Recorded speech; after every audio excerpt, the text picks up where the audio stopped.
갈라디아서를 계속 공부하는데 이 갈라디아서 전체를 흐르고 있는 중심 주제는 율법과 은혜예요.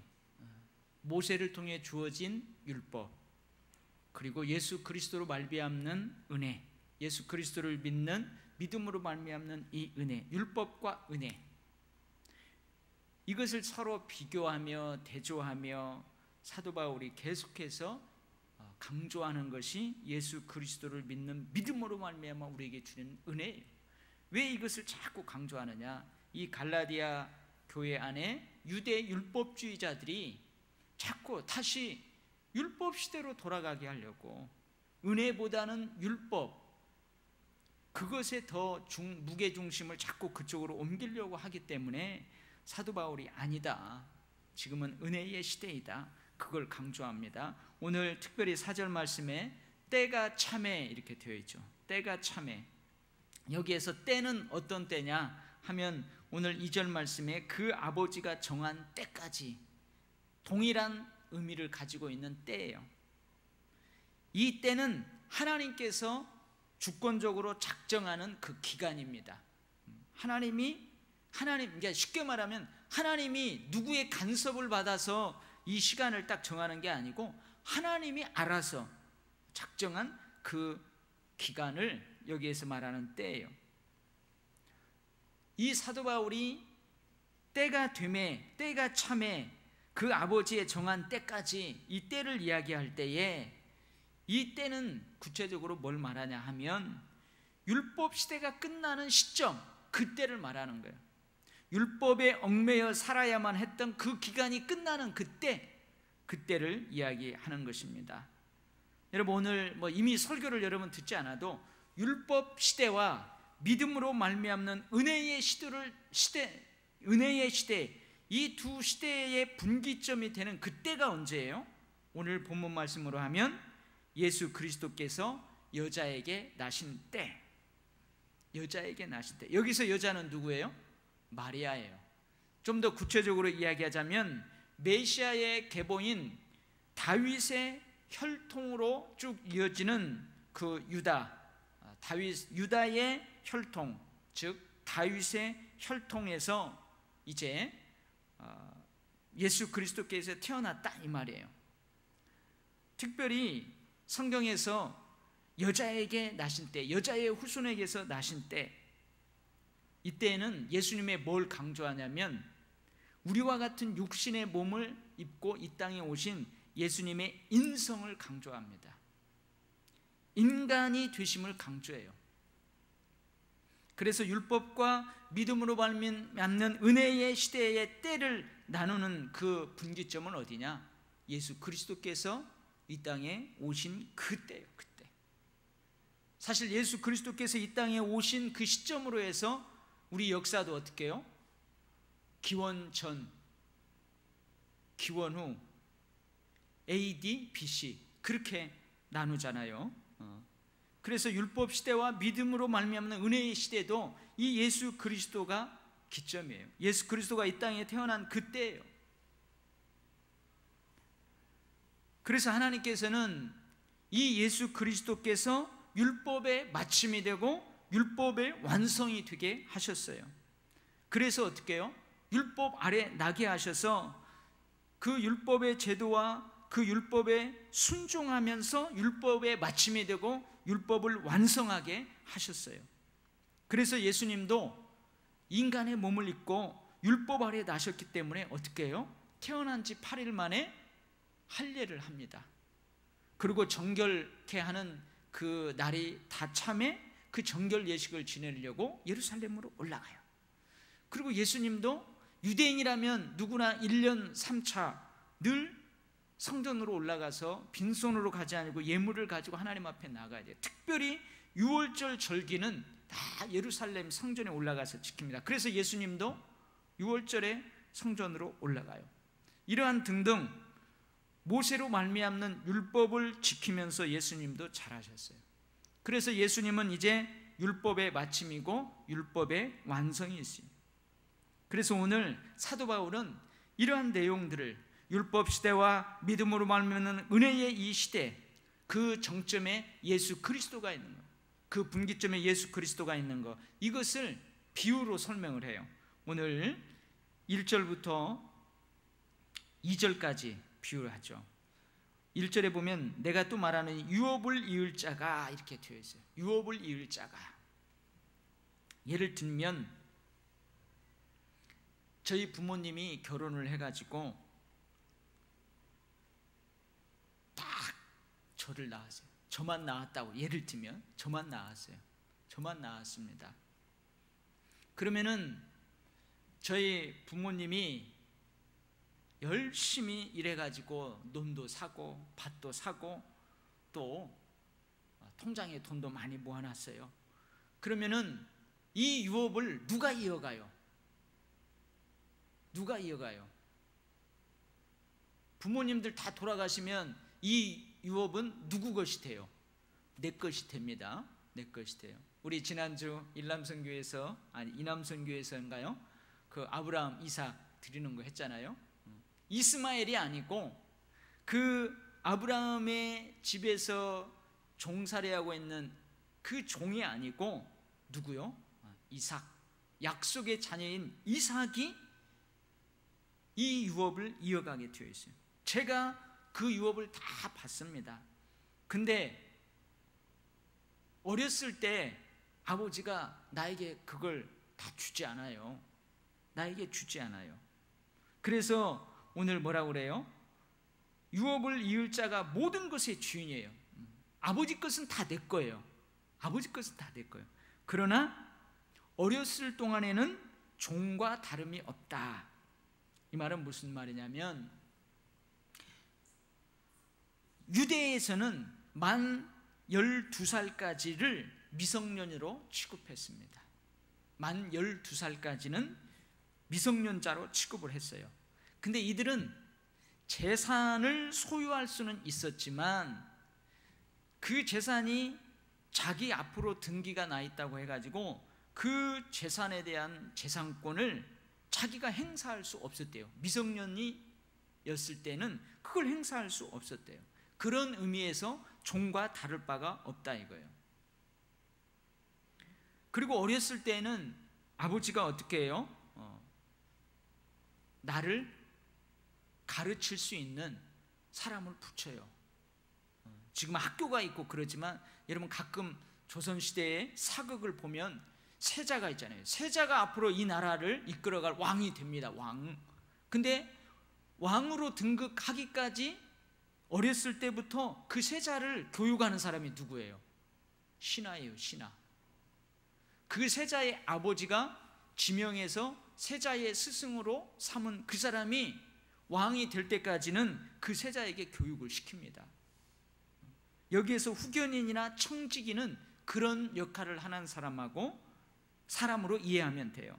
특별히 로마 시대의 그 관습법에 미성년자는 14살 때까지 아버지가 어떻게 하면 미성년자가 될 때까지 아버지가 특별히 이 아들에 대한 후견인을 딱 정해놓았답니다. 그래서 그 후견인 아래에서 교육도 시키고 여러 가지 그렇게 해요. 그래서 25세가 될 때까지 이 아들에게 재산권을 주지 않고 대신 아들아 이것은 네가 다 가질 거다. 근데 대신 누구로 하여금 그 재산을 관리하게 하냐면 오늘 나오는 청지기를 세워가지고 그 청지기로 하여금 관리하게 합니다. 그래서 우리 그 탈무드인가요? 그 교훈적인 내용이 나오잖아요. 아들이 한 명이 있는데 아들이 그 집을 떠나서 아버지가 멀리 공부를 시켰어요. 그리고 그 집에서 길리운 종이 있는 거예요. 종이. 근데 아버지가 갑자기 지병으로 죽어요. 근데 죽기 전에 이 아버지가 종을 부르죠. 종을 불러요. 가지고 유언을 합니다. 유언을 해요. 뭐라고 유언을 해요? 나에게 있는 모든 재산은 이 종에게 물려준다. 그렇게 해요. 그리고 유언으로 아들에게는 뭐라고 해요? 내게 있는 모든 재산은 이 종에게 물려주고 저 멀리 유학가 있는 우리 아들에게는 내 재산 중에서 딱 한 가지를 가질 수 있도록 허락하노라. 그렇게 유언을 남겼어요. 이 얘기 알아요, 몰라요? 몰라요? 잘 아시잖아요. 아들이 저 유학가에 있으니까 옛날이니까 소식을 전하게 해서 그럴 수 없잖아요. 그래서 이 종이 아들이 이 소식이 못 가고 아들이 재산을 다 잃어버릴까 봐 이 종에게 일단은 재산을 다 물려줬다고요. 그러니까 종이 어떻게 해요? 야, 이 재산이 전부 내 거니까 그냥 빨리 가가지고 아들한테 알리는 거예요. 아버지가 돌아가셨는데 아버지 재산을 전부 나에게 물려줬다. 근데 딱 한 가지만 도련님이 가지랍니다. 이 도련님은 누구를 가지면 돼요? 그 종을 가지면 돼요. 종. 왜냐하면 종이 아버지의 소유거든요. 그 종도 아들에게 물려지거든요. 그래서 아들이 처음에는 아니 아버지가 이럴 수 있는가, 나에게는 닭 하나만 주고 전부 종에게 줄 수 있는가 고민하다가요, 아버지의 지혜를 깨닫는 거예요. 그래서 어떻게 해요? 맞다, 이 아버지가 나를 배려하는 그 지혜가 여기에 스며 있구나. 그래서 어떻게 해요? 종이 기뻐 달려왔어요. 그렇지 않으면 종이 안 알릴 수도 있잖아요. 그 재산 다 허비할 수도 있잖아요. 자기한테 다 주니까 막 달려가서 알린 거예요. 이게 종이 어떻게 해요? 아니, 그 아들이 너는 내 것이다 해서 종을 다, 이런 이야기 있는 것처럼 여러분, 재산권이 있지만 그 재산권을 25세가 될 때까지는 행사할 수 없었다는 거예요. 그래서 청지기를 대신해서 관리했대요. 그렇다고 해서 꼭 25세 전에는 재산권을 행사할 수 없었느냐? 그렇지는 않았대요. 아버지의 재량권에 달려있어요. 25세 이전이라도 아버지가 그 아들에게 재산권을 행사할 수 있도록 허락하면 그렇게 할 수 있었다는 거예요. 그래서 오늘 그걸 이야기하는 거예요. 아버지가 정한 그때까지는 유업을 이을 아들이지만 종과 다름이 없다는 거예요. 후견인이나 청지기의 돌봄을 받는다, 그 말이에요. 그래서 어떻게 해요? 예수 그리스도가 이 땅에 오시기까지, 예수 그리스도가 인간의 몸을 입고 여자에게 나서 이 땅에 오시는 그 기간까지, 이게 아버지가 정한 때예요. 아버지가 정한 기간이에요. 그때까지는 우리가 예수 그리스도로 말미암아 하나님의 모든 은혜를 다 받을 수 있잖아요. 근데 그때까지는 뭐예요? 후견인과 청지기와 같은 율법에 얽매일 수밖에 없었다, 그 말이에요. 근데 이제 예수 그리스도가 왔어요. 아버지의 때가 차서 예수 그리스도가 왔어요. 그러면 이제 어떻게 해요? 우리는 종이 아니에요. 우리는 청지기가 필요 없어요. 이제 후견인이 필요 없어요. 내가 청지기를 두면 돼요. 내가 낳은 내 아들을 후견인으로 주면 돼요. 이제 내가 유업을 이을 자가 되는 거예요. 이렇게 예를 들어서 지금 믿음으로 말미암는 은혜의 시대를 사도 바울이 설명하는 거예요. 그래서 우리도 때가 참에, 그러죠. 그래서 4절 말씀, 때가 참에, 우리도 어렸을 때에는 이 세상 초등학문 아래에서 종노릇 하면서 살았다는 거예요. 여기서 초등학문은 그 당시에 해, 달, 별을 보면서 이 해, 달, 별에 의해서 인생사가 결정된다고 믿는 사람들이 있어요. 이게 바로 점성술이에요. 그래서 이 사람들은 뭘 숭배해요? 저 해, 달, 별을 신으로 숭배하는 거예요. 이게 헬라 철학이죠. 그리고 그 당시에, 지금도 이제 앞으로도 우리의 어떤 영적인 영역에서 이러한 현상들이 일어날 가능성이 많다는 거죠. 여러 가지가 혼합되어 있어요. 어떤 신비주의를 가미한 여러 가지가 혼합되어 있는 그 종교. 그래서 쉽게 이야기하면 이런 거예요. 하늘, 땅, 나무, 모든 공간에 존재하고 있는 영이 있다는 거예요. 그 영역을 다스리는 영, 천사들, 때로는 귀신들이 있다는 거예요. 그래서 이것들이 다 얼버무려졌어요. 신비주의를 가미한 여러 가지 얼버무려져 있는 모든 영적인 것, 이것을 믿는 그런 종교를 여기서 세상 학문이라고 할 수 있어요. 우리도 예수 그리스도가 오시기 전에는 다 이거에 얽매여 있었다는 거예요. 모든 이방인들도 이거에 얽매여 있었어요. 다 하나님 나라의 유업을 받을 자로부터 멀어져 있었어요. 소외되어 있었어요. 약속을 받을 자로, 약속을 받을 자녀에게서 우리는 차단되어 있었어요. 근데 예수 그리스도께서 오심으로 이제 우리가 어떻게 되어 있다고요? 5절부터 예수 그리스도께서 오셔서 율법의 마침이 되셨어요. 율법을 완성하셨어요. 그래서 율법 아래에 있는 자들을 이제 속량하시고 우리로 아들의 명분을 얻게 하셨어요. 이제 하나님의 아들이 우리가 되도록, 하나님의 아들이라고 양자에 입적되도록 그 길을 예수 그리스도께서 열어놓으셨다, 그 말이에요. 그래서 이제는 때가 찼어요. 이미 때가 찼어요. 이미 때가 되었어요. 그래서 이제부터는 우리는 하나님을 뭐라고 부른다고요? 오늘 하나님을 아빠, 아버지라 부르게 되었다는 거예요. 왜요? 우리가 하나님의 아들이 되었기 때문에, 하나님의 양자가 되었기 때문에, 이제 온전하게 하나님의 그 유업을 상속받을 하나님의 자녀가 되었기 때문에 이제 우리가 하나님을 아빠, 아버지라고 부르게 되었다, 그 말이에요. 자, 그러면 여기서 좀 의문이 생기잖아요. 아니, 구약시대에는 하나님을 아빠, 아버지라고 부르지 않았나? 그러면은 이 사도 바울 그 당시에, 또 예수님의 공생애를 사는 그 당시에 하나님을 아버지라고 부르지 않았는가? 예, 그랬답니다. 구약시대에는 그래도 하나님을 아버지라고 부르곤 했는데, 이 신약시대에는 감히 하나님을 아버지라고 부르지 못해요. 물론 구약시대에도 하나님의 이름조차도 함부로 부르지 못했죠. 근데 이 신구약 중간, 그리고 예수님의 공생애 당시에는 여러분, 하나님을 감히 아빠, 아버지라고, 아바, 아버지라고, 아람어죠. 이게 아바, 아버지. 아바라는 말이 그 예수님이 살았던 그 팔레스타인 지역 이스라엘에서 그 당시 자주 사용되었던, 통용되었던 언어가 아람어예요. 아람어로 아바, 아버지, 그러는 거예요. 그래서 우리 성경에도 이 아람어가 많이 등장해요. 에바다, 달리다굼, 그런 말이 아람어예요.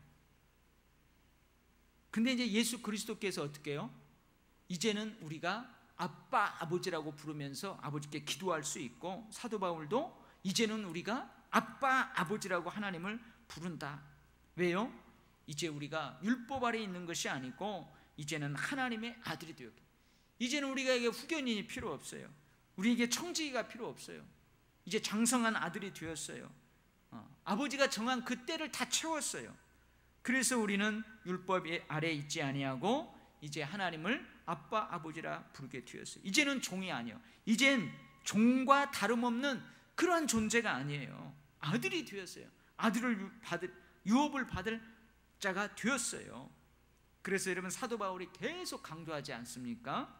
믿음으로 말미암아, 약속으로 말미암아, 하나님으로 말미암아, 예수 그리스도 안에서, 율법이 아니라는 거이지. 그래서 왜 사도 바울이 계속해서 이 율법과 예수 그리스도로 말미암는 믿음, 그 믿음으로 말미암는 은혜, 이것을 비교하면서 때로는 대조시키면서, 때로는 어떤 예를 들어서 우리의 일상적인 역사에서 일어난 어떤 사건들을 예를 들면서 이렇게 강조하느냐? 그 이유는 뭐예요? 유대 율법주의자들 때문에 그래요. 갈라디아 교회에 들어와서 예수 그리스도를 믿는 믿음, 그 믿음으로 온전하지 못하다. 그 믿음만 가지고 안 된다. 율법을 지켜야 된다. 율법을 따라 할례를 받아야 된다. 그래야 너희들도 하나님 나라의 유업을 이어갈 수 있고 아브라함의 자손이 될 수 있고 아브라함과 약속한 그 약속을 받는 그런 자격을 갖출 수 있다. 유대 율법주의자들이 그렇게 하는 거예요. 그래서 사도 바울이 그게 아니다 이거예요. 그건 진정한 복음이 아니다 이거예요. 그래서 그것을 계속 갈라디아에서 강조하는 것입니다. 여러분, 지금 우리는 은혜의 시대에 살고 있습니다. 그래서 이제는 이것을 계속 강조해요. 그러다가 저 5장에 가서 사도 바울이 뭐라고 하느냐? 그리스도께서 우리를 자유롭게 하려고 자유를 주셨으니 그러므로 굳건하게 서서 다시는 종의 멍에를 매지 말라. 여러분, 이제 우리가 복음으로 말미암아 자유케 되었어요.